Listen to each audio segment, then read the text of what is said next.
So Firestarter is a movie that came out on Peacock and on, well, Peacock in theaters, which, let me tell you the story about this one. I had bought a ticket to go see this movie, right, after my shift at work, and when I was Google searching to see how bad the runtime is, or how short the runtime for this movie is, do a little Google search, right? So I'm Google searching it, and it was and so it was like an hour and 30 minutes. I'm like, okay. Then right under it, I see 29% on Rotten Tomatoes. Now, I never take Rotten Tomatoes into an account, but here's what I'll say. If your movie has below a 30%, it's safe to say that movie is most likely not a very good movie. And yeah, that is the case with this movie. So what I did is I canceled my ticket. And the reason why I did that is because it is streaming on Peacock. And I just was like, if this movie sucks, I really don't want to sit through it all in a theater, so I'll just watch it at home. So that's what I did. And I will say, it is not as bad as some critics have made this movie out to be, but it's also not a good movie. The script here is straight dog shit.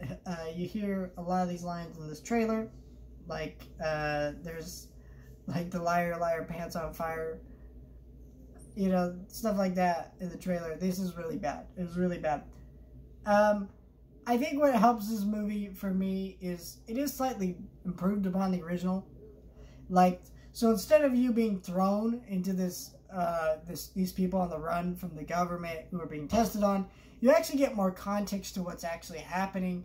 But it does mean that this movie is very cliche and boring with how it chooses to handle things. And it's not a very well directed movie or edited movie. In fact, it's very strangely edited. There's like multiple scenes where they try to cut away from violence in a rated R movie, which is very bizarre.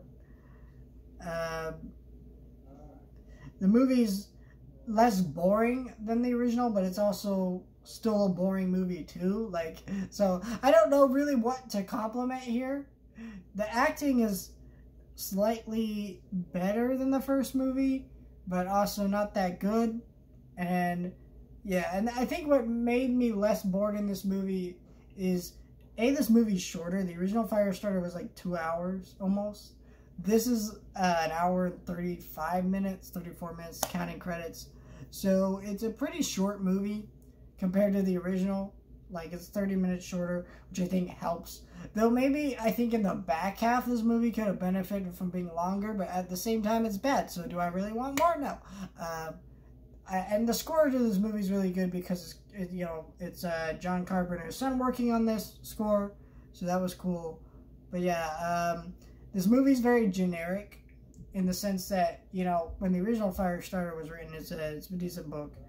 And the original Firestarter came out. This wasn't topics that you had seen a lot in movies, but now it's all over the place. This stuff is done better in Stranger Things and other places, and so it makes this movie just feel really cliche and boring. And there was a way to make this movie entertaining and interesting, but they're just not there. It needed a better director and scriptwriter to make this movie interesting. Instead, we get a very bland, cliche horror movie that's not really interesting, and it's not going to do well. Theaters were empty at work today, because I went to work when this movie came out today, and then I came home to watch the movie.